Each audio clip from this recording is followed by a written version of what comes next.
माण्हू माण्हू अखां बेज़ारो आहे,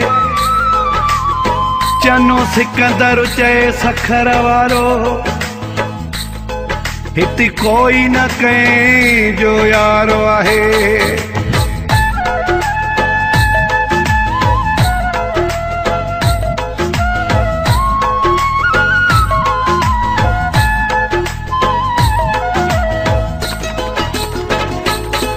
हिन हिजर जे मारियल आशिक जा हालात ॿुधे त रोंदे तूं, सही सूर आयो वा कंहिं कंहिं जा ख़्यालात ॿुधे त रोंदे तूं। जंहिं जीर सठा पंहिंजी दिल जे मथां जज़्बात ॿुधे त रोंदे तूं, जे ॾींहुं ॿुधे त रोंदे तूं, जे राति ॿुधे त रोंदे तूं।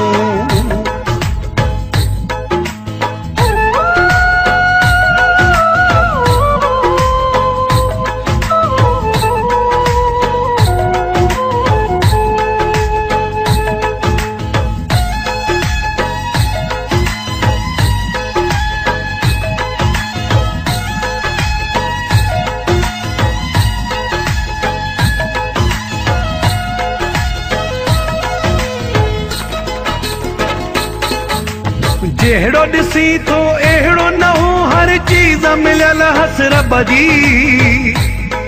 मासूम हुयो मोचारो हुयो, कंदो इज़त हुयो हू सब जी। हर ख़बर हुयो रखंदो अक्सर नंढे वॾे जे अदब जी। बे दर्द अची अहिड़ो अटकियुसि जंहिं यारी रखियसि मतलब जी, जंहिं यारी रखियसि मतलब जी।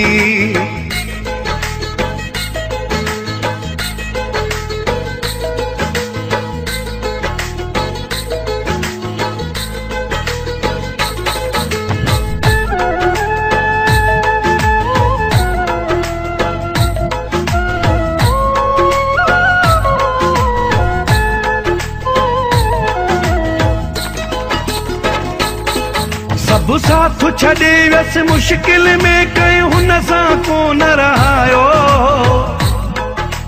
ॿियो त ठहियो पर पंहिंजनि बि ॾेई दुख हुन खे तड़पायो।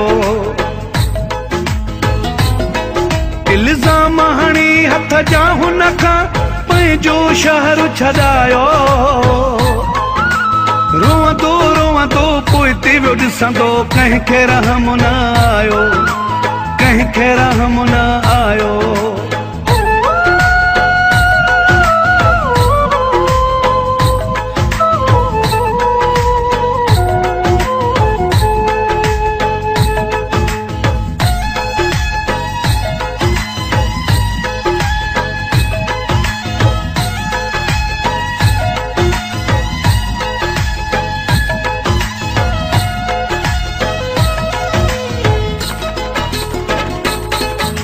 रोशन चाचा कंहिंजो मुक़ादर टुटे न तो बहज़ारी। हिन आशिक जो हाल ॾिसी अॼु मूं बि मथिया हारी। हर को आहे हिते मतलब जो, आरत खारत बेज़ारी। न काथे सची मोहब्बत आहे, न काथे सची यारी, न काथे सची यारी। सही सूर आयो वा कंहिं कंहिं जा ख़्यालात ॿुधे त रोंदे तूं। जंहिं जीर सठा पंहिंजी दिल